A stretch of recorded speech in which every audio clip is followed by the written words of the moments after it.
Hello, welcome to my channel, Conscious Growing. I'm Matthias. Welcome to a new video.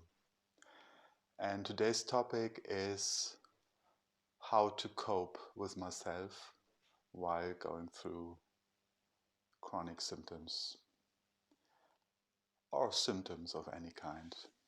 And I think this is a very important topic because when you go through a chronic illness, you go through different periods and stages. In the very beginning, it's the unknown.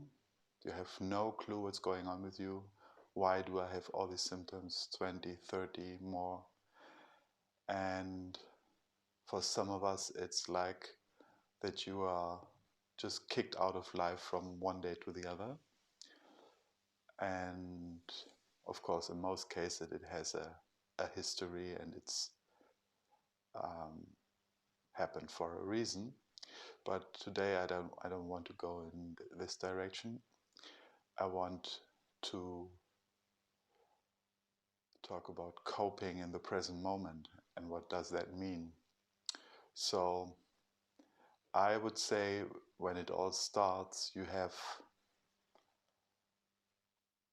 no idea what to do with yourself. You're in an absolute panic mode, maybe, anxiety mode, despair mode, and modes of sadness, everything. It's all mixed up and it can change from moment to moment. And for me, it was like when I didn't have a clue where all the symptoms came from, I was just in a survival mode. I didn't know what's happening, so I felt this is a serious matter. It felt like a life-threatening matter, and I behaved like a survivor, someone who wants to survive, nothing more. And in this first stage of the recovery, I could not even think about having a good time or something. It was just pure survival. But then with time and with more knowledge, I became a little bit more softer, and also I got some trust back that my body is okay, there's nothing wrong with my body. It's just a scared brain that operates on false data. And that was a relief already. But then the symptoms were still there. There was still fatigue, there was still physical pain, there was anxiety because of this ongoing pain. And it's very understandable because when you are in this hypersensitive state for weeks, months, or even years, of course it's scary and it can scare us a lot, of course. And then, and I talked about in some of the videos already, anxiety is with us most of the time. I wouldn't say most of the time, but quite often. Whenever these flare-ups come, anxiety is stronger, of course. And when anxiety is stronger, thoughts of despair, fear, anger, frustration, sadness, grief, everything is there, everything comes up. And I talked a lot about the subconscious brain, and I talked about the present state, and it feels like as if this present state is trying to convince this scared part in us that we are not in a threat anymore and that it can lay the weapons down, so to speak. But this is not happening from one day to another. But the topic of the day is, how do I cope? Because we need to be strong in some kind of way. And don't mean strong in the sense of pushing through and being hard to ourselves and um, doing activities no matter what. This is not what I mean. I mean, to cope is, we are in a hypersensitive state, and therefore we have to treat ourselves in a different way. And this means, when, for example, when there is fatigue, strong fatigue, and maybe even brain fog, then it's not a good idea to, let's say, do something where the brain is very active. Because what will happen is it will exhaust you more. So coping means, okay, I realize I have brain fog today. My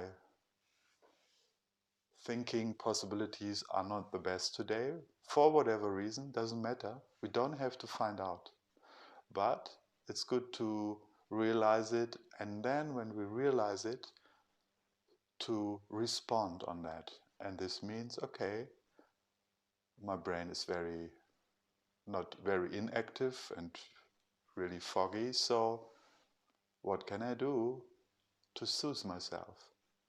Maybe it's the moment to listen to a podcast, or maybe I just lie down for half an hour and close my eyes and just allow this state to be. I don't go against it. And then the state might change again. And you might feel, I have more energy. But still you have to cope with yourself. So what are you doing? Are you going in an activity and uh, just pushing straight through and power yourself out totally to exhaust yourself again and bring you back in this other state? So you want to handle your energies, and you want to be wise and present with your own self, with your own needs. And as I said, it's more challenging in these times because these states are fluctuating, and this means you can be happy in one moment, you can have confidence in one moment, and can enjoy this confidence and this joy, and you should enjoy it, but it can change again half an hour later, or an hour later, or the next day. And I think there is the point where recovery happens. Because it's never about this 100 steps, I've done too much, or I shouldn't have go to the supermarket today, these kind of things. It's never that things. It's only the response and how we cope with ourselves. So one of the main points is, for example, when you feel symptoms coming up, how do you respond then? Because again, and I mentioned it many, many times, but it's so important because I think recovery happens here, how you respond when symptoms flare up. Can you be calm and collected? Can you stay with yourself in these kind of states? Can you allow them? Or are you going to distract yourself? And I really mean, um, sometimes a crossword puzzle can be okay, because so the brain is interacting in another way, and it's taking the attention from this hypersensitive point of view. This could be a helpful distraction. But another bad example might be you feel absolutely bad, your symptoms flare up, and you're trying to distract yourself desperately, for example, hanging on screens for hours. And so this might work in that moment because while you're doing it, you might feel a little bit calm, but in in general, it just makes it worse. And then sometimes it's really important to stop it, to stop the distraction and be with what is until you feel more energy again. And then you can shift your focus to something else. And this is what I mean about coping. So you have to learn to cope from one moment to the other, to become your own manager. And you only can become your own manager when you realize what's going on with you, when you see the patterns coming, when you see the unhealthy patterns coming, your tendencies of unhealthy personality traits. And when you are able to cope with any state, then you become the boss in your own house again, and you are able to be with yourself in a healthy way. And in the beginning, it can be really hard because how easy it is to distract, how easy it is to check on Google, how easy it is to watch another video, how easy it is to, I don't find another example, there are many, but we are just don't want to be in this state where we are in right now, when it's unpleasant. But as I said, there is a seed for recovery, because the more we train and practice this kind of indifferent attitude with all the means we have, then with time these symptoms and also these emotional states will go down. Because who else is responsible? Who fuels them? Uh, who has the mindset? It can only be us.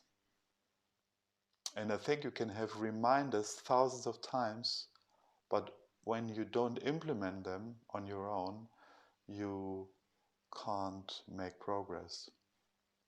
And then it happens that sometimes people have read 10 of the right books, listened to tons of good informative videos, but still when we don't implement, we get stuck, and then we wonder why we are hanging in it for so long, because we have done all the things.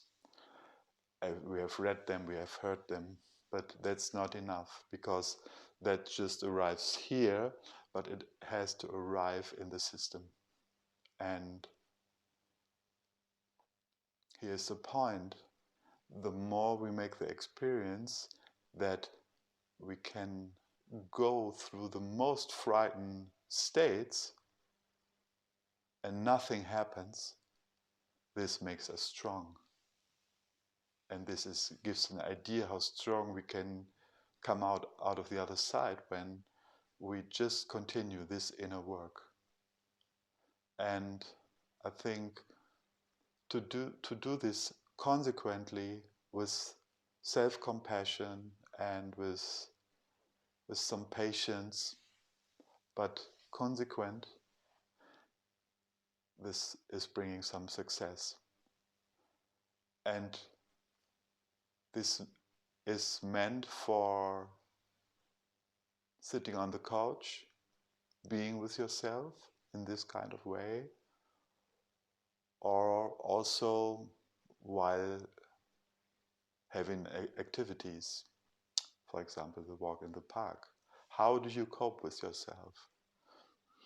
Are you inviting yourself with your own senses? Do you see the park, the light, the birds, uh, the sky, the other people? Maybe you even connect with someone, have a talk with someone. Are you open for the outside world? Or are you, while you are going, are you checking in all the time and having these doubts? Am I doing it right? Is it too long? All these questions hinder the progress. And so when you decide for an action, go for the action, do it with all consequences, even with a flare up, what always happens anyway. And but trying to receive and enjoy as best as you can. And it's a shift of attention. And when it becomes uncomfortable, when anxiety comes up, also to say, okay, I'm walking here, I see the birds, I see the trees. Anxiety is also there. There's some anxiety in my body. It's okay, it's there. So to learn not to shift the attention fully to the sensation and then, oh my God, I have to go back as fast as possible. No. Allow it to be there, and with this kind of awareness, you don't need to push through, but slowly, slowly you go back. And then maybe on the way, maybe you slow down just by this kind of attitude, this kind of coping, and then the situation might change again from one moment to the other. It's absolutely possible, and it often happens. So, in other words, you dive, you float through your day. You experience okay moments, you experience happy moments, you experience difficult moments, you experience difficult moments in sense of strong emotions, pains maybe, anxiety maybe, and you float through it as good as you can. And to cope with it also means not to give it too much attention. And even more, you don't fuel it with your thoughts. For example, let's say you have some panic in the park. If we stay in this example, you have some panic in the park. So how do you respond? Do you say, I have to go back as fast as I can? Are you fixing yourself? Or are you deciding to keep on going, floating? So you keep going forward, not backward. And in forwards mean, I don't mean that you don't go back at a certain point. Of course you do, but you don't see it as an exercise to go out, do your run in the park, and then you go back and say, oh, okay, I've done it. No, you go forward. This is forward. And whatever happens on the way is okay. And the more you practice this, the more confidence you will have. Because what do you experience is that nothing will happen and nothing ever happened. You go through uncomfortable states. You go through pains maybe even. But as long as you can stay, nothing ever will happen. And this is the message. And to cope with yourself also means not to push. And where is the difference between what I just explained and pushing? From my point of view, pushing would mean that you that you have emotions, for example. Let's say, I'm fed up of all of this. I have been on bed bound for so long, and this is my life is not like it was before. I have to show to myself that I'm capable of doing this. And there is some kind of attitude in it, as you hear already, that's not connected with the current state. And this is what I mean by coping. You you are not with the current state. You overdoing it mentally, and this mental overdoing causes more symptoms afterwards. And this causes frustration. And this is why people sometimes say I'm in the push or crash cycle, because I would say they're coping not well. And it's always like, okay, I'm crashing, I'm resting, feel more energy, I want my life back, I go out to the outside world, do a lot, and then the other crash. This is extreme, and of course can be more subtle at times. But the more we establish this kind of coping attitude, that as like you are your own, as I said before, you are your own coach, your own trainer. You see how is the situation now, and okay, it's like I don't have too much energy to go out, but we can go into the kitchen and have some tea and read a book. Okay, this feels better. Okay, there was the tendency. I wanted to do something, but it's what wasn't the right moment. Okay, so I took it slow. And sometimes by just taking it slow in between with the actions, the nervous system calms down. And when the nervous system calms down, there might be some more energy later. And then you might jump on this other possibility in your day. And I think this is a very spiritual path we are invited to, because all what I'm saying here is that life is full of surprises, they say, and it is. So very often we want to rule our own lives. We want to be the boss in our lives, and we want to achieve things. And this is all okay, but we have to understand that life doesn't work like that. And anyway, also healthy people, so-called healthy people, they have these shifts of emotions, and we all had before. It's not like that we were the most healthy person and then all of a sudden it kicked us, and then it was just the opposite. This is not true. This is not the right self-image, because we had these tendencies before, and everybody has.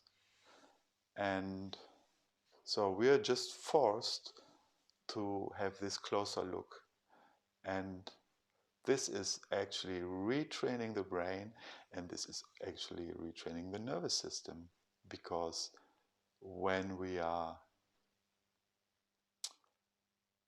doing this, we are in sync with ourselves, and learning to be in sync with ourselves is what's the best for us. So we are not running away from our problems, we are not running away from our emotions, we are not running away from the states we are in. We are more smart with ourselves. You see, now I need this, and now I need that, and this can change again. And like this, it will be more stabilized. But until then, it's a fantastic opportunity to teach ourselves a new habit, a new way of being with ourselves. And then when this is more grounded again, then joy comes back. And then joy comes back because just out of pure existence. Because when the nervous system calms down, and when you have these moments, when you're just sitting on a bench and hear the birds singing and see some kids laughing, then this is life and this is enough. This is a present moment. This is a joy of life. We don't need more. But we always think we have to achieve, and our mind and head is so full of thoughts and ideas. And this is the very thing that stands in the way of recovery. And therefore, learning to cope with the present moment is the best medicine. Nobody can tell us. You can go to your psychologist, you can take some pills, you can do anything you like, but this will not bring you there. Only you can do it, only we can do it for ourselves. And it's an easy approach, but it's in the long run, it's the most healthy approach you can have with yourself in a recovery journey. And in this, to start slowly challenge yourself more, but inside this challenge, you're still coping. You're still listening. Okay, I can do more today, so I do it. Challenge myself, cope with myself. All right, that was the talk for today. And I hope this is helpful for some of you. And as always, subscribe the channel if these topics are of interest for you. And a thumb up is always nice. And yeah, share your own observations. What are you experiencing on your journey? Is it helpful to hear this? And all kinds of comments are welcome. So I wish you a healthy and happy coping with yourself to get stronger. Bye for now.